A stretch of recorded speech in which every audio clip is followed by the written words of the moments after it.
Semanalmente, os mais importantes assuntos políticos são analisados na Universidade FM. Politicamente Incorreto. Um programa de Luís Mendonça, com comentários de Albano Cunha, Bruno Pinto e Rodrigo Sá. Politicamente Incorreto. Terça-feira às 22 horas, com reposição domingo às 11.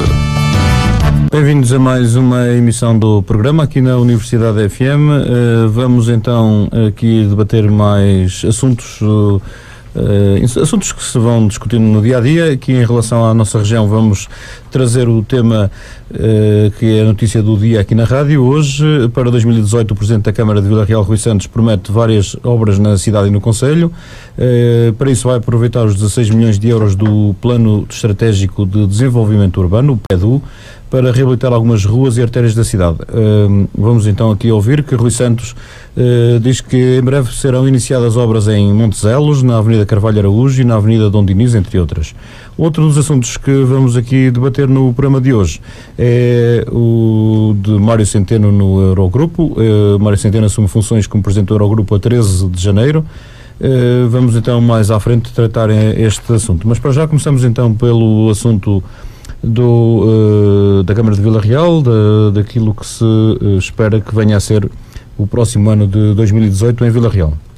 Para 2018, o Presidente da Câmara de Vila Real, Rui Santos, promete várias obras na cidade e no concelho. O próximo ano vai aproveitar os 16 milhões de euros do PEDU, Plano Estratégico de Desenvolvimento Urbano, para reabilitar algumas ruas e artérias da cidade. O autarca diz que para breve estarão iniciadas as obras em Montezelos, na Avenida Carvalho de Araújo e na Avenida Dom Dinis. Haverá várias obras que se iniciarão em 2018. Estava-me a lembrar, por exemplo, da requalificação de Montezelos, uma obra que chegará aos 800 mil euros, que está também brevemente para ser consignada, uma obra que por muitos foi sonhada e nunca foi concretizada. Estava-me a lembrar do parque do pavilhão empresarial, que também está neste momento em concurso público. Haverá também, com certeza, a requalificação de um conjunto de vias de rede viária no concelho de Vila Real, sobretudo na cidade, a requalificação da Avenida Carvalho Araújo, a requalificação da Avenida Dom Dinis. Haverá um conjunto de obras e de investimentos muito significativos. Só no âmbito do PEDU chegaremos quase aos 16 milhões de euros. A nova zona empresarial de Vila Real será também lançada este ano, bem com umas novas piscinas municipais. A zona empresarial também será lançada em breve. Julgo que tudo aquilo que foi prometido será cumprido. Estamos a fazer os projetos, a requalificação do pavilhão da Escola de São Pedro, as novas piscinas. Com calma, tudo será executado dentro daquilo que foi prometido. Muito bem, vai haver então, Rodrigo, uma revolução, poderei dizer assim ou não? Nem tanto. Eu não sei se será uma revolução, mas certamente vão acontecer muitas coisas. Em primeiro lugar, quero cumprimentar-te, Luís, e ao Albano, a todos aqueles que nos ouvem e que nos veem através do Facebook, desejando desde já que todos tenham tido um excelente Natal e que tenham correspondido a tudo aquilo que desejavam. Ouvimos Rui Santos a falar de uma série de coisas que nós já fomos escutando ao longo da campanha eleitoral como compromissos. E também sabemos do primeiro mandato que aquilo que são os compromissos de Rui Santos são para cumprir. E, portanto, é importante sabermos que ou melhor, já a começar este ano, embora algumas destas obras não sejam seguramente para terminar em 2018, algumas destas obras que tinham sido apontadas como prioridade e que muitas vezes até tinham sido também alvo de dúvidas por parte da oposição, vão avançar. Eu não me recordo se agora nesta peça se falou nisso, mas eu penso que estas declarações foram prestadas na altura em que estava a ser consignada a obra da Escola de São Pedro, uma obra também que estava muito atrasada, uma obra que estava o que foi prometida em tempos, que fez parte daquilo que se chama o Parque Escolar, que depois o governo PSD terminou e, portanto, a Escola de São Pedro, que ia ter obras de renovação, nunca mais as teve. O governo anterior, enfim, abriu uma possibilidade delas acontecerem, mas teria que ser a Câmara Municipal de Vila Real a assumir a totalidade da comparticipação financeira, porque esta obra será, obviamente, apoiada por fundos comunitários, e agora conseguiu dividir-se isso com o governo, e a Escola de São Pedro, a obra já foi consignada, brevemente vão começar as obras, a comunidade escolar vai certamente começar a perceber isso muito rapidamente. Embora houve aqui uma divisão de custos com o Governo Central, mas a Câmara Municipal de Vila Real ainda assim vai gastar quase 850 mil euros para reabilitar esta escola que bem precisava. Isto associado às várias vias rodoviárias que vão ser intervencionadas, associado também ao novo parque de acolhimento, o pavilhão de acolhimento empresarial, que vai nascer lá em cima, perto do Rejadouro Parque e perto daquilo que será a nova zona empresarial, são certamente boas notícias para Vila Real. E boas notícias porque durante o primeiro mandato ouvimos muitas vezes a oposição acusar Rui Santos de só lançar foguetes, festas e Facebook. Enfim, não foi só isso, evidentemente, mas para quem tinha dúvidas que havia a obra está aqui. Algumas destas obras precisaram de ser preparadas, as coisas não nascem de um dia para o outro. E vamos ver, com certeza, obras importantes a acontecer em Vila Real. Em relação em concreto ao PEDU, ao Plano Estratégico de Desenvolvimento Urbano, tu aplicaste aí uma expressão forte, revolução. Eu não sei se será uma revolução. Não, só pergunto. Eu não sei se será uma revolução, mas certamente será quase, digamos assim, vamos usar uma expressão assim mais forte, será quase uma obra de regime, porque aplicar 16 milhões de euros numa intervenção na zona urbana de Vila Real, como é óbvio, vai deixar marcas muito, muito fortes. Algumas destas vias nós já começamos a ver, por exemplo, a Rua de Santo António é uma das vias já intervencionada no âmbito do PEDU, mas haverá 3 corredores, essencialmente, quer para o lado do Outado, quer para o lado do continente, que vão atravessar toda a cidade de Vila Real, e que vão deixar Vila Real completamente diferente porque vão modernizar de alguma forma estas vias. Nós temos uma cidade que não podemos alterar, é óbvio. As casas que estão construídas, os edifícios que estão construídos são estes, não são legos, não dão para desmontar e montar noutro sítio. As ruas têm as larguras que têm, não é possível alterar muito a esse nível. O que é possível fazer é modificar de alguma forma o perfil dessas estradas, torná-las, por um lado, mais amigáveis para uma população que vai envelhecendo, para pessoas com dificuldades de locomoção, para casais com crianças pequenas, etc. Portanto, tornar uma cidade que é mais amiga de quem se desloca a pé e, simultaneamente, resolver alguns problemas no trânsito da cidade que vão surgindo e que, enfim, que são difíceis de resolver, porque, como eu disse, não é fácil, não se podem tirar os edifícios, não se podem alargar por decreto as ruas de 6 metros para 10 metros para passarem mais carros. Mas seja como for, sim, vão acontecer coisas importantes. Vão acontecer coisas importantes no centro da cidade e mais na periferia. Foi referida aqui a obra de Montezelos. Eu acho que qualquer um de nós, para já, passando por lá, percebe que aquela zona precisava de facto de uma intervenção. A Rádio Universidade esteve aí localizada muito perto e, portanto, muitos anos, e, portanto, conhecem bem, o Luís Mendonça com certeza conhece bem. Agora sofremos de outros problemas, que é os problemas de trânsito no dia 26 de dezembro de cada ano. Eu vi hoje... Não sei porquê, mas é anual, é um problema anual. Eu tenho uma teoria... É um problema anual. Eu tenho uma teoria que são as pessoas que vão trocar as prendas que receberam no Natal, mas é só uma teoria, não sei se corresponde à realidade. Pois há muita gente que está de férias também, não tem que fazer, e então aproveita ali dentro deve ser tipo recreio. Hoje, um bom recreio, de facto, aquilo. Reparei, não estive no shopping, mas reparei nas filas de trânsito que existiam para lá, imagino que estivesse lá uma grande confusão. Mas pronto, Montezelos é outra zona que há muitos anos precisava de uma intervenção e vai ter lá agora. Eu acho curioso que as pessoas estavam há tantos anos à espera dessa intervenção que não acreditam. Quando se fala com alguém daquela zona que vai haver uma intervenção grande, que vai finalmente resolver-se aquela solução rodoviária que existia lá, que era um bocadinho estranha, as pessoas não acreditam, só vendo. E agora finalmente vão ver, já começam também a iniciar estas obras lá e, portanto, também aí eu acho que uma parte importante da população ficará contente com essa questão. No meio disto tudo, eu acho que é importante referir que o mais determinante disto tudo é que quando comprometemos a nossa palavra, quando falamos daquilo que vamos fazer, e estou a falar agora daqueles que se propõem a eleições, quando dizemos que os nossos compromissos são estes, é importante que eles sejam cumpridos. É óbvio que não podem ser cumpridos todos ao mesmo tempo e definitivamente não serão todos cumpridos no primeiro ano do mandato.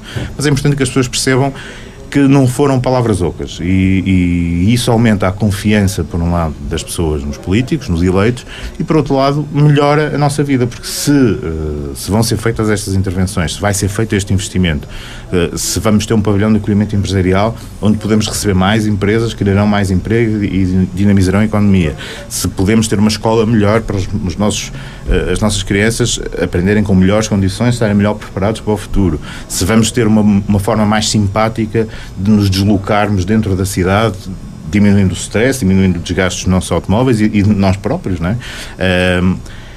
Tudo isso mostra que, de facto, elegemos, e isto é uma opinião que é minha, mas acho que agora posso dizer com alguma propriedade que é da maioria dos vilarrealenses, elegemos a pessoa certa no lugar certo, e acho que é importante que, depois das eleições, o Presidente de Câmara mantenha exatamente aquilo que disse, reforce aquilo que disse e não fuja de forma nenhuma àquilo que foram os seus compromissos e que serão realidades muito, muito brevemente.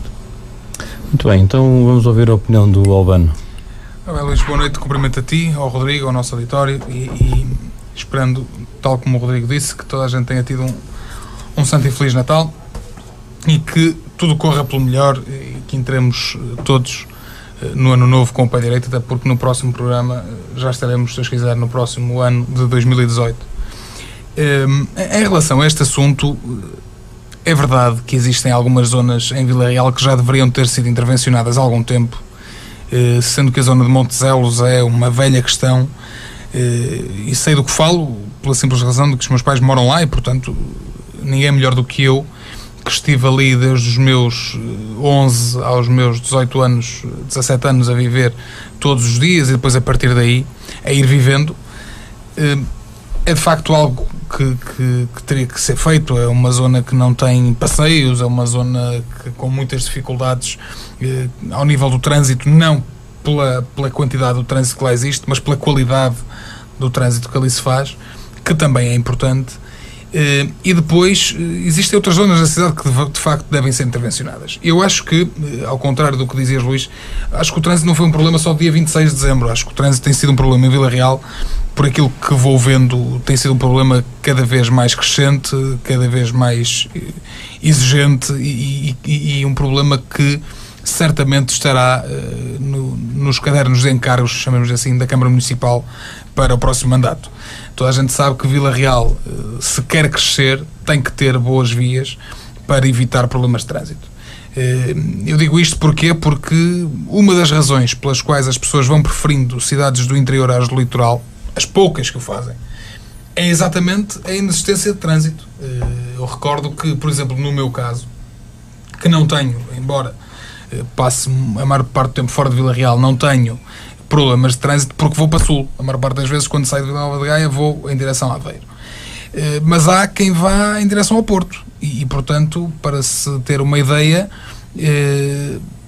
uma viagem de carro que demora normalmente, o Rodrigo conhece bem a zona, sabe do que eu estou a falar, uma viagem de carro que demora normalmente 7 minutos a ser feita, de manhã é feita pela minha companheira numa hora, e num sistema agradável de para-arranca, enquanto vai carregando aquelas rádios todas para ver se apanha alguma coisa interessante.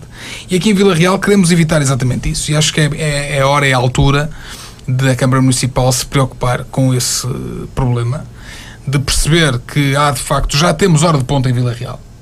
Isto, exatamente, a hora de ponta da manhã e a hora de ponta das 6 da tarde, já temos hora de ponta de Vila Real. Eu tive no outro dia um amigo meu amigo e familiar até afastado, que me dizia que às 6 da tarde não podia ir ter comigo porque ele estava junto aqui às instalações da Rádio Universidade e o meu escritório sendo no centro, ele demoraria muito tempo a lá chegar.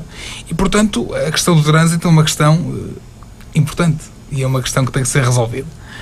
De qualquer das formas, temos agora aqui um representante da oposição. Da oposição. De qualquer das formas, é um problema que tem que ser resolvido, que precisa de ser resolvido e que a Câmara Municipal tem que resolver. Se o PEDU vai chegar para isso, não sei. Acho que da forma como ele foi escalonado, obviamente terá essa preocupação.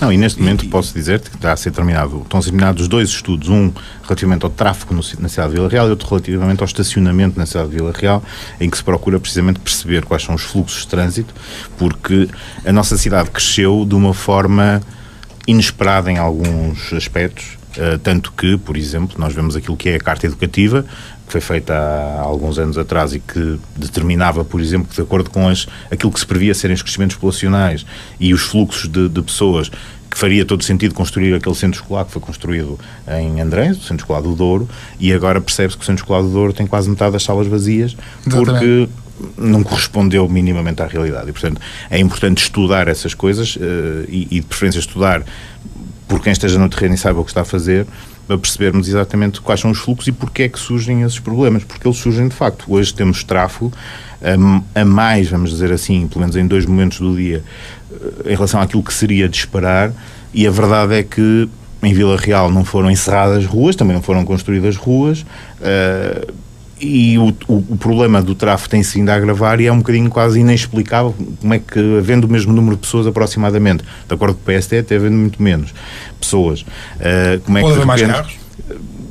Será só isso? Ou será que a circulação é que se faz de outra forma e é preciso arranjar soluções? Às vezes, talvez. Deixa-me partilhar contigo o seguinte, houve uma altura, já não me recordo agora qual foi a obra que obrigou a isso, mas houve uma altura em que a Ponte de Ferro esteve durante bastante tempo aberta apenas no sentido, cidade-estação, portanto estava fechado o outro sentido de trânsito. Penso que foi na altura da Avenida da Europa, das obras da Avenida da Europa, e portanto quem queria entrar na cidade dentro deste perímetro vinha pela Avenida da Europa precisamente, e quem ia pela Ponte de Ferro. Não sei se recordam que não havia trânsito na Avenida 1º de Maio. Não havia trânsito na Avenida 1º de Maio. Aquele semáforo na Ponte de Ferro é um problema. Aquilo é um problema de qualquer hora agora. É um problema grave. Sim. Mas retirando, e quando os semáforos estão desligados, o sentido só se pode fazer no sentido cidade-estação, o trânsito flui, que é uma maravilha. E nós diremos assim, então é fácil. Desligam-se os semáforos e depois a Ponte de Ferro só com sentido. Há um problema. É que depois não há uma via alternativa. Exatamente, não é só isso. E há um colégio logo do outro lado, e há uma série de pais que teriam que fazer uma volta enorme para chegarem lá. Os habitantes da Rua dos Ferreiros que deixariam de poder entrar, como costumam entrar, porque teríamos que fazer, obviamente, depois outras alterações de trânsito mais próximo da estação.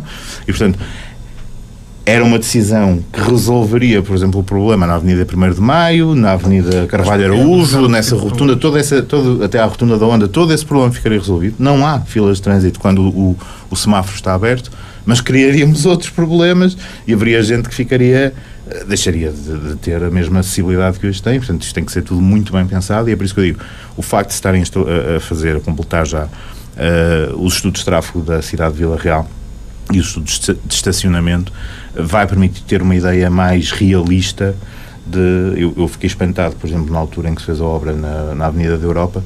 Eu não fazia a mínima ideia, mas em média passam 15 mil carros na Avenida da Europa por dia.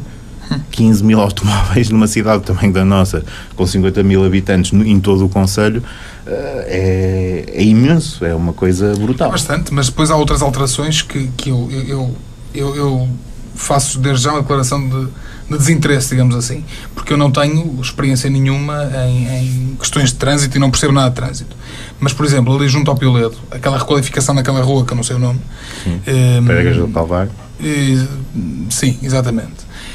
Essa requalificação passou de 2 sentidos para um sentido só. E a primeira coisa que me veio à cabeça foi, será que isto não vai complicar o trânsito ali junto à Serra da Conceição? O facto de ter 2 sentidos, será que não ajudava a escoar algum trânsito ali? Não sei. Haverá pessoas mais entendidas que eu, que perceberão mais do que eu. Na Rua do Calvário isso não aconteceu, só tinha um sentido já. Não, 2 sentidos de trânsito que tinha de quem vinha do lar académico, do antigo lar académico. Na Rua de Santo António, mais à frente. Sim. É essa rua mesmo. Portanto, aí havia 2 sentidos de trânsito e vai passar a haver só um, não é? Sim. Vamos ter uns passeios maiores. Por causa agora da alteração com a requalificação, não é? Da requalificação. Eu não sei se isso não terá problemas. Cá estamos para averiguar, se Deus quiser. Agora, de facto, quem percebe de trânsito perceberá melhor do que eu, perceberá mais do que eu. Nós temos a que analisar que neste momento existe esse problema para resolver na Vila Real. E é preciso notar-se que isso não é propriamente um problema assim tão mau quanto parece.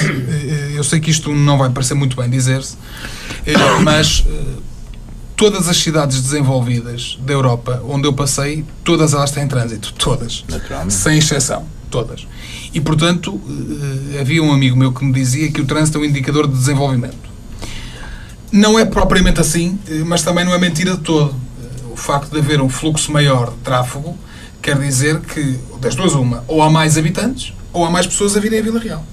E portanto, isso será algo que deverá ser valorizado. Mas, por outro lado, também não nos podemos... uma coisa. E também é preciso dizer o seguinte: as nossas horas de ponta, os nossos fluxos de trânsito complicados, significam que uma viagem de 5 minutos passa a durar 10 ou 12. Sim, ainda não chegamos, dizer, não chegamos uma hora no ao trânsito. Ponto, não, ainda não recordo-me quando passava as corridas.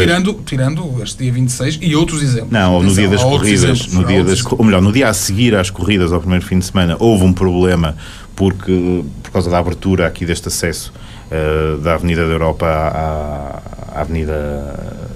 Esta chama-se Aureliano Barriga, se não estou em erro. Não, a Aureliano Barriga é outra. Esta é a Avenida da Europa. Da Europa. Não, a da Europa é... Esta é a Avenida da Europa. Não, esta passa aqui à frente é a Avenida da Europa. Não, esta aqui em frente, onde nós estamos agora. É a Avenida da Europa. Não. Continua a ser a Avenida da Europa. É que ele está aqui todos os dias. Já, e tu também, mano. Já vou confirmar. Depois a outra é o Osnabrück. Não é? A que passa à frente das águas. É o Osnabrück. Agora esta aqui é a Europa. Não. Esta vai e continua para baixo. Já vou. E vai continuar até... Mas isto demonstra, de facto, que existe muita coisa para resolver. Há outro problema, que é o problema do estacionamento, é verdade. Há muitas questões a serem tratadas e o PEDU é algo que faz com que a oposição em Vila Real, à Câmara Municipal, tenha que abrir os olhos. Eu disse uma vez num plenário, e quando falo da oposição, obviamente, estou-me a cingir ao meu partido. Eu, num dos plenários, no último plenário que eu fui, e que foi um plenário onde fui até bastante incisivo, falei nesta questão. É preciso perceber-se que, ao contrário do que se faz passar, ao contrário da imagem ou daquilo que se vai dizendo, isto há um desgaste. Obviamente, todos os executivos têm o seu desgaste, todos os executivos têm as suas falhas, este também não é exceção. Há muita coisa que se fala dos executivos sem saber do que se está a falar, também é uma verdade, e é preciso perceber-se que o PSD esteve 40 anos no poder, e nesses 40 anos, estamos a falar de 40 anos, não estamos a falar de 4, e nesses 40 anos, tantas e tantas vezes que se falou e que vimos zangas entre dirigentes, vice-presidentes destituídos, vice-presidentes que se demitiram, vimos de tudo e mais alguma coisa, e o PSD ganhou sempre. E, portanto, aquela teoria de que o Partido Socialista ou o Executivo Municipal tem o fulano A descontente, o fulano B descontente, o senhor que precisava disto e não teve, essa teoria baseada com estes fedivers ou estas coisas que se vão, estes mentideiros que se vão ouvindo, e que isso será suficiente para que o PSD possa ganhar as próximas eleições, é uma teoria completamente falaciosa. E é falaciosa porquê? Porque o Partido Social Democrata tem que oferecer uma alternativa credível aos habitantes de Vila Real e que até agora ainda não conseguiu oferecer. E essa alternativa passa por fazer uma oposição baseada naquilo que o Executivo vai fazendo. E estes 4 anos que se aproximam são 4 anos de obra para este Executivo. Eu falei nisto porque são os anos de fundos comunitários, são anos em que está projetada muita coisa para acontecer em Vila Real. E, portanto, é preciso perceber-se que, até agora, as câmaras municipais sempre houve aquela preocupação de que quem estava nas câmaras municipais e ganhava, muitas vezes era porquê? Porque mostrava a obra. E até acusavam as pessoas, mas fez obras só no último mandato, ou fez obras só no último ano. Mas o que é certo é que será difícil o caminho de combater alguém que faça a obra em Vila Real. Podemos dizer, mas são fundos comunitários. É verdade, não é a primeira vez que eles vêm para Vila Real, não é a primeira vez que podem vir. Deus queira que venham muitos. Não é a primeira vez que nos poderíamos ter candidatado a eles e não é a primeira vez que eles acontecem e que andam por aí. Pelo contrário, até já estiveram fundos comunitários à nossa disposição em alturas de menor crise e alturas de maior abundância. E, portanto, é preciso arranjar motivos, e quando digo arranjar motivos não é inventá-los, atenção, é preciso estudá-los. E é preciso motivos válidos para se fazer a oposição. E perceber a oposição que estes 4 anos Rui Santos não vai... O mandato de Rui Santos foi festas, foguetes e Facebook, como costumam dizer nos primeiros 4, mas eu não acredito que vão ser festas, foguetes e Facebook nos segundos 4. Acho que a ideia de Rui Santos e a ideia do Executivo está projetada de maneira diferente. Não estou a dizer que até o tenha feito propositadamente, mas numa época de fundos comunitários houve as candidaturas que foram lançadas, estão a cair agora. Exatamente. E portanto é preciso perceber-se o que é que o PS e o que é que o Executivo Municipal querem para se perceber qual é o caminho que a oposição tem que seguir. E só assim é que o PSD conseguirá oferecer uma alternativa credível. Eu tenho que assumir que, de facto, esta Avenida da Europa continua... Depois vai aos Nabucco do outro lado, não é? Exatamente. É isso. Vai até... Em relação a alguns comentários que eu vi aqui, e vale o que vale, mas hoje fizemos a notícia, foi publicada, e acho que também deve-se tirar, e certamente a Câmara está sempre atenta a isso, digo eu, mas hoje na notícia publicada no Facebook da rádio havia uma série de comentários, alguns deles falavam exatamente em Montezelos, que finalmente chegou a essa alteração, o que quer dizer que o município esteve atento em que era necessário fazer a requalificação daquela zona, mas depois havia muitas outras pessoas que falavam sobre os aldeias do Concelho de Vila Real, portanto, que faz falta também fazer chegar melhor qualidade de vida a essas pessoas. Isso é recorrente. É normal, bom, para já é normal... O que é importante também, que as pessoas vivam nas aldeias e não venham mais para aqui, para o centro da cidade. Claro. É normal, para já é normal, cada vez que se anuncia uma obra numa determinada artéria, evidentemente todas as pessoas que não moram nessa artéria e consideram que a sua também precisa de obra, imediatamente vão nas redes sociais, hoje existe essa facilidade, vão lá dizer, falta esta rua e falta esta avenida e aquele bairro está uma vergonha e que não sei o quê. Deixem-me dizer-vos o seguinte: essas contas foram feitas ano passado, antes da campanha eleitoral. Quase metade da rede rodoviária na dependência do município de Vila Real, quase metade foi intervencionada no último ano. Teve repavimentação, 50%. Estamos a falar de quase 500 km de estradas, digamos assim, na dependência da Câmara Municipal, e praticamente metade foram repavimentadas. Como digo, é recorrente que as pessoas digam, mas a minha ainda não está bem. Há de lá chegar, não é possível fazer tudo ao mesmo tempo. Já fizemos, em 4 anos, o município já fez quase metade. A outra metade vamos acreditar que acontecerá no próximo mandato, vamos acreditar que sim, que é possível. Em relação às aldeias, eu já percebi uma coisa engraçada. A maior parte das pessoas que se queixa de que nas aldeias não há investimento não mora nas aldeias. É uma percepção antiga que existe. Só se faz na cidade, não se faz nada lá fora. Há um desafio que eu faço a qualquer pessoa. Vão às aldeias.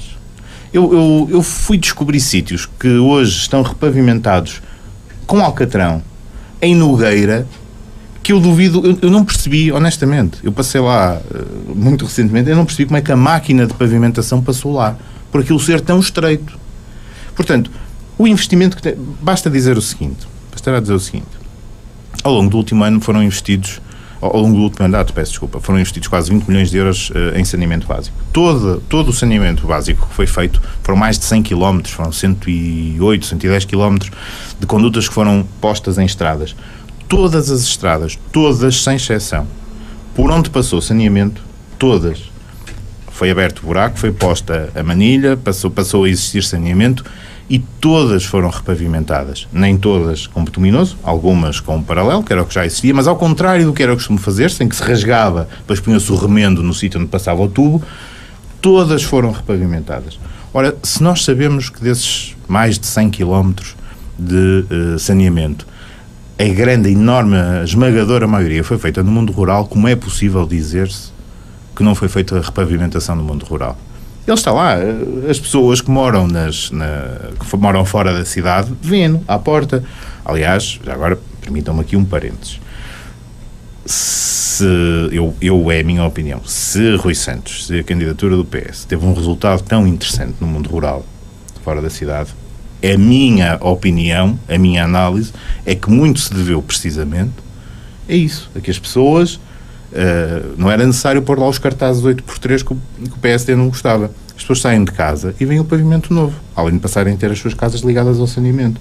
E, portanto, isso sim, são obras... É óbvio que eu acho que não faz sentido, e ninguém o diria, não vamos construir um teatro em cada aldeia. Não podemos construir um pavilhão de esportes em cada aldeia. Agora, fizeram-se, por exemplo, ao longo do último mandato, a requalificação de uma série de pavilhões desportivos, os chamados rings, numa série de aldeias por aí fora. Portanto, o investimento nas aldeias faz... aliás, eu duvido muito que em algum momento tão curto da história de Vila Real tenha havido tanto investimento no mundo rural como houve nos últimos 4 anos. Agora, quem não mora lá não sabe, é óbvio. Quem não mora lá gosta de dizer, é uma vergonha, vem tudo para a cidade, não fazem nada nas aldeias. O PEDU é um plano estratégico de desenvolvimento urbano. Só pode ser aplicado, é um programa que foi desenhado para as cidades. E, portanto, não é possível pegar nesse dinheiro e pô-lo nas aldeias, é nas cidades, é para a reestruturação do ambiente urbano. Nas aldeias tem sido feito o investimento possível, tenho a certeza que há muito por fazer, tenho a certeza que muita gente gostaria de ter muito mais lá, mas tem sido feito um investimento importante. E a prova de que tem sido um investimento importante é que, de facto, o reconhecimento desse trabalho tem sido feito, ou foi feito muito recentemente em outubro, através de uma eleição onde não restam dúvidas de que as pessoas estão agradadas com o trabalho que tem sido feito também no mundo rural. Muito bem, vamos passar então a um outro tema que nós ainda não tínhamos aqui tratado. Mário Centeno assume as funções como Presidente do Eurogrupo a 13 de janeiro, numa conjuntura de recuperação económica da zona euro, de redução do desemprego, estabilidade do mercado de dívida e de melhoria em todos os indicadores de confiança. Mas achar que o ministro português terá um mandato tranquilo é uma ilusão. Depois de 8 anos de crise profunda, com países ainda a tentar acabar programas de ajustamento, outros marcados por anos e anos de austeridade, a abertura dos países mais ao centro e a leste é cada vez menor. Uns têm fadiga de austeridade, outros de solidariedade. Os países que sofreram mais com a crise querem mais solidariedade, os países que estiveram no centro dessas decisões e de apoio financeiro querem mais responsabilidade. Como porta-voz de um grupo que é tudo menos homogéneo, Mário Centeno terá nas mãos a difícil tarefa de gerar e gerir consensos em matérias sobre as quais as economias da zona euro têm divergências profundas, ao mesmo tempo que tenta promover a sua agenda de aprofundamento da União Económica e Monetária. O texto é de Nuno André Martins, foi escrito no Observador. Recordo que são 19 países que fazem parte do euro, que nós estamos no euro desde 2002, que esta moeda nos acompanha, é verdade. Muita gente já nasceu nesta era e já nem conheceu outra moeda, não é? Apesar de hoje, por exemplo, se ter ouvido na televisão que se podia entregar ainda notas antigas de escudos, que é os últimos dias, estão a chegar aí, e de referir ainda que o Eurogrupo é um órgão informal, que os ministros dos Estados-membros pertencentes à área do euro debatem assuntos relacionados com as responsabilidades que partilham no que diz respeito ao euro, e que o Eurogrupo reúne-se normalmente uma vez por mês, na véspera da reunião do Conselho dos Assuntos Económicos e Financeiros.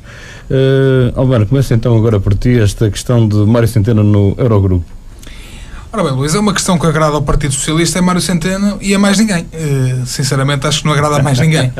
E não agrada a mais ninguém porquê? Porque acho que não agradou ao Bloco de Esquerda, minimamente. Acho que não agradou ao PCP, minimamente. E compreensivelmente não agradou ao PSD nem ao CDS. Compreensivelmente. E digo isto porquê? Porque seria compreensível que agradasse ao Bloco de Esquerda e ao PCP. Seria compreensível. Ter alguém eleito, tratou-se um indicado, mas foi uma eleição. Ter alguém eleito para a presidência do Eurogrupo, alguém que faz parte de um governo que esses dois partidos suportam ao nível parlamentar, deveria ser um orgulho para o Bloco de Esquerda e para o PCP. Mas esta geringonça já viu dias melhores. E já viu dias melhores. O PCP está mortinho por se pôr a andar. Acho que não teve foi coragem de bater a porta. Quer dizer, tudo o que é crítica, tudo o que consegue criticar, tudo o que consegue atacar o governo, o PCP está presente. Ainda não conseguiu, se calhar, bater a porta porque Pedro Passos Coelho ainda não saiu. Portanto, só a 13 de janeiro. Isso, e percebeu bem, o PCP percebeu bem os custos de quem deitar abaixo este governo, os custos que terão de ser pagos. Sim, eu acho que até percebeu mais, Rodrigo. Acho que o PCP percebeu bem o custo de ter assumido este acordo, o custo que isto tem no seu partido. E na eleição, nas eleições autárquicas vimos um cheirinho disso, e acho que nas legislativas ainda se verá mais. E o próprio Bloco de Esquerda também achou que isso poderia ser uma questão que seria prejudicial para Portugal. E eu sinceramente acho que não. Acho que o facto de nós termos um português à frente de uma instituição europeia, seja ela qual for, seja ele quem for, é sempre um bom sinal, é sempre bom para o país. Acho que o anterior presidente, e acho que esta eleição de Mário Centeno também se precipitou muito pelas próprias palavras que foram sendo ditas pelo anterior presidente do Eurogrupo, toda a gente se recorda quais eram as barbaridades que esse... Dijsselbloem? Sim, que esse senhor... Só gostávamos de mulheres e vinho, não é? Portugal gostava de mulheres e vinho. Do sul da Europa, mulheres e vinho. Era mulheres e vinho, e não é um mau gosto. Para já, porque temos mulheres bonitas, e depois porque temos um vinho que é o melhor do mundo, portanto, ou dos melhores do mundo, portanto, é normal que os países do sul da Europa gostem de mulheres e vinho. Eu percebo, por um lado, quero que isto fique bem claro, eu percebo, por um lado, que alguns países da Europa se revoltem com excessiva e, com muitas aspas, solidariedade com países como o nosso. Eu percebo. Percebo que muitas vezes achem ou tenham a ideia de que são eles que nos sustentam em muitas opções. Mas também não podemos só olhar para os últimos 30 anos da história, nem para os últimos 20 anos da história. Temos que olhar para trás, perceber porque é que foi criada uma comunidade europeia, a antiga Comunidade Económica Europeia, porque é que isto se gerou, porque é que há uma União Europeia, e nós não podemos ser da União Europeia só para receber, também temos que ser da União Europeia para pagar. E, portanto, esta questão da União Europeia, que eu acho sinceramente que se havia a intenção de se transformar a Europa num Estado Federal, é uma intenção completamente falhada, é uma intenção falhada há muitos anos. Acho que nós nunca vamos ser uns Estados Unidos da Europa, nunca vamos ser um Estado federalista grande, onde serão albergadas várias sensibilidades, ou vários países. Também não poderia ser, porque se estaria em causa uma soberania que não poderia ser deitada abaixo, mas esse sonho que se foi construindo com o aparecimento da ideia da Constituição Europeia, que se foi muito falada e que agora vai morrendo essa ideia, mas a ideia da Constituição Europeia que se ia criando era uma ideia tendencialmente condutora a um Estado federalista, ou pelo menos algo parecido com isso. E isto foi-se esquecendo, e foi-se esquecendo porquê? Porque nós temos, de facto, países, em primeiro lugar, temos soberania, que é uma coisa que não existe nos Estados, por exemplo, dos Estados Unidos. Uma soberania de independência de cada país, que tem que ser mantida e que deve ser mantida, e que, aliás, nunca foi posta em causa, mas para se assemelhar, os egos tinham que se subtrair. E depois temos muita desigualdade na própria União Europeia, ou seja, nós temos países muito desiguais entre si, que é o caso, por exemplo, da Alemanha e de Portugal, é o caso da própria França e até da Espanha. Estamos a falar de países que geograficamente até são, se calhar, parecidos ao nível de espaço geográfico, mas que politicamente estão muito diferentes e estão em níveis muito diferentes. Deixem-me dizer-vos o seguinte: eu acho que o facto de Mário Centeno ir para a presença do Eurogrupo pode dar aqui uma lufada de ar fresco nesta Europa, no sentido de que poderá perceber-se que há outros caminhos que foram seguidos por Portugal e que poderão ser seguidos no futuro ao nível da Europa. Se até agora foi dando certo, ou se até agora os resultados têm sido positivos, para não ser tão apoiante das políticas que têm sido seguidas, até porque há algumas com as quais eu não concordo, mas se há resultados bons que têm sido alcançados, talvez possa ser um bom sinal transportar isso para o Eurogrupo e para a Europa. E de facto é preciso também perceber-se que os votos que Mário Centeno teve eram votos até de países com muita força em termos económicos na própria Europa, ou seja, pode haver aqui uma mudança de paradigma que é boa para Portugal. Outra coisa muito diferente será aquilo que disse Marcelo Rebelo de Sousa: saber se Mário Centeno terá tempo para gerir os dois dossiês, sendo Ministro das Finanças em Portugal e Presidente do Eurogrupo. Aí sim eu também tenho as minhas dúvidas. Acho que nesta altura em que a Europa atravessa crises graves, e quando falo de crises graves não são só crises económicas, mas que têm muita economia à mistura, como é o caso da crise que existe na Catalunha, como é tantas outras. Acho que nesta altura Mário Centeno desempenhar as duas funções poderá não ter tempo, não pondo em causa a competência do senhor, mas poderá não ter tempo suficiente para gerir bem as duas funções. Sendo que desconhecemos, pelo menos, que tenha havido grande delegação de competências, ou alguma delegação de competências nos secretários de Estado da Fazenda Pública, do Ministério das Finanças. Eu acho que aquilo que tem que, de facto, preocupar o Governo será o tempo que Mário Centeno terá para abraçar os dois dossiês, até porque o facto de ser Presidente do Eurogrupo obriga a um estado permanente de viagens, que ele já ia tendo, com as reuniões do Eurogrupo, mas a presença do Eurogrupo obriga a uma maior responsabilidade. Obviamente que acho que nós PSD, teríamos que parabenizar essa eleição de Mário Centeno. Acho que não faz sentido atacar o que é inatacável. Acho que escolherem um português, sendo ele socialista, sendo ele quem seja, para liderar uma instituição como é o caso do Eurogrupo, ainda por cima, depois de termos lá tido aquele senhor, penso que era holandês, não era? Da Holanda só conheço o antigo Patrick Kluivert e o Arjen Robben, o resto pouco conhecia Amsterdão. Mas esse senhor, que de facto foi para dizer essas baboseiras, acabou por sair e acabou por dar lugar a um português. Acho que isso tem que ser um motivo de orgulho para todos nós. De qualquer forma, é preciso ver se essas duas funções serão bem desempenhadas e se ele terá tempo para as duas. Acho que só o tempo dirá. Admiro-me, e o Rodrigo vai dizer que não se admira, mas eu admiro-me com o facto do Bloco de Esquerda do PCP não terem feito uma grande festa com o Partido Socialista por causa desta eleição de Mário Centeno. E pode-se discordar desta parte do Bloco de Esquerda. Eu não discordo. Eu acho que, responsavelmente, o Bloco de Esquerda e o PCP deviam ter elogiado também o facto de termos alguém agora à frente do Eurogrupo que está muito mais próximo daquilo que são as próprias ideias do Bloco de Esquerda do PCP. E isso verificou-se... Do que o anterior apresentou. E de qualquer uma das alternativas. E, portanto, acho que, às vezes, o ótimo é inimigo do bom. Às vezes, mesmo países eurocéticos, partidos eurocéticos, como o Bloco de Esquerda ou o PCP, poderiam ter um bocadinho aquele sentido de responsabilidade de dizer, olha, do mal ou menos, temos alguém com quem temos dialogado, até temos conseguido umas coisas ao nível nacional, alguém que conhecemos e alguém que levará também preocupações nossas, porque temos um acesso direto para o seio do Eurogrupo. E, portanto, acho que não havia necessidade, com certeza, de ser tão perentório na análise negativa da entrada de Centeno para o Eurogrupo. Enfim, se tu me dizes, se me perguntas se eu fico admirado, não fico admirado. Infelizmente vai um bocadinho ao encontro daquilo que é a postura desses dois partidos, mas tenho pena, acho que não faz muito sentido. Mas voltando ao início, esta eleição de Mário Centeno para o Eurogrupo é muito boa em muitos aspectos, por muitas razões,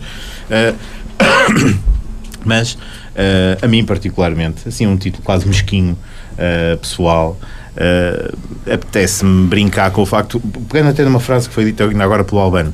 O Albano dizia, não pondo em causa a sua competência. É que Mário Centeno entrou na política com toda a gente a pôr em causa a sua competência. Mário Centeno, no dia em que apareceu, era o Mr. Bean, era um palhacito, não sabia falar, não sabia o que dizia. Tem uma cara engraçada. Sim, e não sabia o que dizia. Mas engraçada, simpática. Vocês recordam-se com certeza do que o Pedro Passos Coelho se ria no Parlamento na primeira intervenção de Mário Centeno. Até escondia a cara, ria-se, quer dizer, usava com aquilo. Não sabia pelo aspecto do senhor que se olha que na altura foi exatamente aquilo que passou. Era que Pedro Passos Coelho estava até a ser pessoalmente ofensivo ao ser tão... ao estar a brincar com uma situação que o senhor não domina, obviamente, porque uma coisa é ser tecnicamente bom, outra coisa é ter a cara assim ou assado ou falar assim ou assado. E, portanto, acho que... Isso não é motivo para nada. Não devia ser. Mas, no entanto, e foi giro, quando o Mário Centeno foi de facto eleito, foram recuperar todas essas imagens, as imagens do gozo que deu à direita Assunção Cristas, esse fenómeno das finanças, essa mestre da economia nacional e internacional, que mostrava lá gráficos e dizia a Mário Centeno que ele não percebia nada daquilo, e de repente um grupo constituído por pares, porque vamos lá ver uma coisa, Mário Centeno não foi eleito diretamente, foi eleito pelos outros ministros das finanças dos outros países da zona euro. Mário Centeno é eleito e, portanto, é reconhecida a sua qualidade enquanto Ministro das Finanças. E, portanto, o Alan há bocadinho brincava, dizia, a esquerda não gostou, e já lá vamos, e eu percebo porque é que não gostou, a direita também não gostou, e não gostou por uma razão muito simples. Agora, imaginem aquilo que será qualquer debate parlamentar em que, ainda que seja a ex-Ministra das Finanças, ou lá está, Assunção Cristas, a vir atacar as políticas seguidas por Mário Centeno, uma qualquer decisão, quer dizer que Mário Centeno seja infalível, obviamente, mas aquilo que se terá que perguntar é, mas será que tem enfim, que têm lastro para poderem atacar alguém como Mário Centeno, porque Mário Centeno hoje, acho que foi o Ministro das Finanças hoje, o Ministro das Finanças alemão, que lhe chamou isto, é de facto o Cristiano Ronaldo das finanças europeias. É alguém que se destacou porque Passos Coelho pode vir internamente vender a ideia às vezes que quiser, que esta recuperação económica se faz à custa do trabalho feito pelo governo anterior. Ele pode dizer isso às vezes que quiser, mas de facto não foi Maria Luísa Albuquerque que foi convidada para presidir o Eurogrupo, foi Mário Centeno. E os elogios que são feitos são a Mário Centeno, às políticas públicas que desenhou, à forma como as implementou e à recuperação económica de Portugal neste curto espaço de tempo. E a minha análise mesquinha ainda vai mais longe, começa por ser mesquinha em relação aos partidos, nomeadamente da direita, que tanto gozaram com Mário Centeno e que hoje têm que engolir os risinhos. Mas também em relação àquilo que foi sendo dito lá fora, aos próprios ministros que agora elegeram Mário Centeno, que engolem aquilo que foram as suas tomadas de posição, as suas dúvidas, quer da Comissão Europeia, quer do próprio Eurogrupo, em todos os comentários que eram feitos a documentos que eram apresentados pelo atual governo português, muitas dúvidas, não, isto parece-me fantasioso, isto parece-me muito otimista, isto não me parece lá grande coisa, e depois chegaram ao fim e têm que meter a violinha ao saco, como se costuma dizer, bom, afinal o senhor sabe o que faz. Afinal, o Centeno, quando fazia, não só cumpriu e ultrapassou todas as metas que estabeleceu, como aparentemente é bom nisto. Deixem-me só, porque às vezes também é importante fazer a comparação. Vocês recordam-se como é que era até há 4 anos atrás? Há 5 anos atrás, há 6 anos atrás, tínhamos a Troika, era muito difícil, é verdade. Mas, se nós já sabemos que temos a Troika, que isto é muito complicado e que temos legislação muito apertada e tal, quando fazemos as nossas previsões, temos que ter isso em consideração. Vocês recordam-se que Pedro Passos Coelho acho que só teve um orçamento que não foi considerado inconstitucional? Um de todos aqueles que apresentou. Vocês recordam-se que ele fazia 2 a 3 orçamentos retificativos por ano? Ou seja, aqueles génios que ele tinha... Os tempos também eram outros. Não, é isso que eu te quero dizer. Os tempos eram mais difíceis porque tínhamos cá a Troika. Sim, tínhamos a Troika, mas isso tem que ser tido em consideração quando se fazem as projeções. Quando se fazem as projeções, dizem, o crescimento só vai ser 0, ou vai ser menos 5, ou vai ser menos 7, porque temos cá a Troika e isto está difícil. Agora, não se pode dizer assim, o crescimento vai ser 2, e depois chegar a passar de 3 meses, afinal não vai ser 2, vai ser 1,5, e afinal não vai ser 1,5, só vai ser 1, e afinal não vai ser 1, não vamos crescer nada. Isso é mostrar incompetência. E não é por os tempos serem difíceis. Os tempos já eram difíceis quando foi feito o orçamento. É não saber fazer contas. E, pelos vistos, Mário Centeno sabe fazer contas. De facto, tem aquele ar engraçado, mas é muito bom naquilo que faz. E em relação à questão da acumulação de funções, vamos chamar-lhe assim, de Ministro das Finanças e Presidente do Eurogrupo. Para já é importante dizer, eu acho que toda a gente, porque isto foi amplamente discutido, já sabe isso, mas ele só pode ser mensal, não é? Já disse não, e não é só isso, ele só pode ser presidente do Eurogrupo porque é Ministro das Finanças. Não poderia ser. Não é? Ou seja, a tal acumulação de funções é obrigatória, vamos dizer assim. Se ele não fosse o Ministro das Finanças, não era o Presidente do Eurogrupo. E eu acho que mais do que nos preocuparmos com o tempo, e eu acho que isso é uma das coisas que preocupa a esquerda, os tais partidos à esquerda do Partido Socialista que apoiam este governo, mais do que a questão do tempo, se ele ocupa muito tempo no Eurogrupo e se tem que ir a Bruxelas, o problema será outro. Será as políticas, a definição de políticas. Porquê? Porque aqui em Portugal, de facto, ele é Ministro das Finanças de um governo do Partido Socialista, e é só do Partido Socialista, apoiado por 2 partidos à sua esquerda, que tem uma preocupação social e em relação aos direitos dos trabalhadores e dos pensionistas muito grande, tão grande que às vezes ultrapassa o limite do razoável. E o que é que tem sido possível fazer? Tem sido possível fazer em diálogo um encontro entre as tais posições por vezes extremadas dos partidos à nossa esquerda e as do Partido Socialista mais conservadoras e chegar a situações que têm sido de facto evoluções em relação aos direitos, como eu dizia, dos trabalhadores, dos pensionistas, daqueles que precisam de apoio social, etc, etc.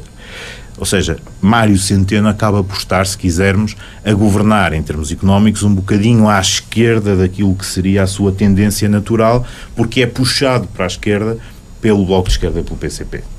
Ora, quando ele chegar ao Eurogrupo, acontecerá precisamente o contrário. Mário Centeno não poderá levar ao Eurogrupo a proposta, ou não poderá propor políticas públicas, neste caso europeias, estão à esquerda porque os seus parceiros, os seus 18 homólogos dos outros países, a maior parte deles puxará se calhar mais para a direita um bocado. E, portanto, eu acho que mais importante do que estarmos preocupados com o tempo que ele gastará, acho que nos deve preocupar é uma certa, desculpem-me a expressão, uma certa esquizofrenia, quase dupla personalidade que terá que acontecer entre o Mário Centeno português e o Mário Centeno europeu. A dificuldade que haverá por vezes, imagino eu, em conciliar aquilo que é a sua postura em Portugal e neste governo, nestas circunstâncias, e a postura do presidente do Eurogrupo, com 18 outros ministros das Finanças, a maior parte deles à direita, e com umas circunstâncias completamente diferentes. Esta conciliação de posições é que vai ser difícil. Eu penso que este será o trabalho mais difícil de Mário Centeno. Porque, de resto, eu acho que Mário Centeno, como eu já disse, e acho que está aprovadíssimo, ele não lhe falta capacidade técnica para ser um excelente Ministro das Finanças. Percebe-se que ele percebe a mecânica das finanças públicas, como é que se gera esta máquina que deve ser um monstro, uma coisa terrível de dirigir, mas ele aparentemente domina. E, portanto, a grande dificuldade dele não é tanto, porque ele, entretanto, também já tem experiência, não é tanto estar aqui ou estar ali, é a definição do que faz aqui e do que faz ali. Eu gosto de pensar, a minha veia otimista leva-me a pensar que, eventualmente, Mário Centeno conseguirá levar para o Eurogrupo uma parte daquilo que é a sua fórmula de sucesso das finanças portuguesas. Porque vamos lá ver uma coisa. A crise começou em 2008. A brincar e a rir passaram 10 anos. Vamos entrar em 2018 daqui a dias. Passaram 10 anos. E nós continuamos a falar dessa crise. E como tu dizias há pouco na introdução, e bem, há países que ainda lutam com as consequências dessa crise de 2008. E, portanto, ainda estamos no processo de resolver essa crise. É óbvio que os ministros das Finanças dos outros países olham para Portugal e percebem que a evolução aqui foi rápida, foi bem feita. A economia europeia é a economia europeia, para Portugal, para a Irlanda, para a Itália, para a Espanha, para todos. Portanto, se em Portugal se conseguiu andar um bocadinho mais depressa, é porque internamente houve alguém que soube fazer as coisas um bocadinho melhor. E, portanto, a minha esperança, a tal veia otimista, é que o Eurogrupo, ao eleger Mário Centeno como seu presidente, esteja a dizer, bom, nós até agora andamos com aquela conversa da austeridade, era preciso cortar tudo, era preciso apertar tudo, era preciso diminuir salários, era preciso diminuir investimento, era preciso diminuir pensões. Em Portugal eles não fizeram isto, correu melhor. Portanto, se calhar vamos olhar para... Mas já o fizeram no passado também. Vamos olhar para esta coisa que Mário Centeno inventou lá em Portugal e vamos fazer um bocadinho diferente também nos nossos países. Vamos importar esta austeridade diferente, ou esta austeridade mais racional e mais social que tem sido aplicada em Portugal. Portanto, eu acho que de facto é uma excelente notícia. Concordo com aquilo que o Alban disse, a direita não gosta da ideia, porque isto compreensivelmente não. Isto é a mesma coisa que uma pessoa agora ter que discutir religião com o Papa. É uma chatice, não é? O presidente dos ministros das Finanças da Europa vai de 15 em 15 dias ao Parlamento ouvir lições da Assunção Cristas. Não brinquem comigo. Quando a Assunção Cristas chega lá com conversas com gráficos e não sei o quê, o Mário Centeno quando muito pode achar alguma piada àquilo, mas de resto mais nada. E quem o estiver a ouvir, a população, quem tiver a mínima atenção àquelas coisas, vai dar àquilo a senhora até pode ser simpática e tal, mas a credibilidade que tem a discutir finanças com o Presidente do Eurogrupo é curtinho, não é? É difícil. De resto, para terminar, a questão de ser bom para Portugal ou de deixar de ser bom para Portugal. Nós tivemos Durão Barroso à frente da Comunidade Europeia durante 8 anos e não nos adiantou nada. Não ganhamos nem perdemos nada com isso. A única coisa é que de vez em quando diziam o nome dele, diziam, como nem sequer conseguiam dizer o nome dele, aproveitavam para dizer que ele era português e estava justificado porque é que não conseguiam dizer o nome dele. É sempre bom.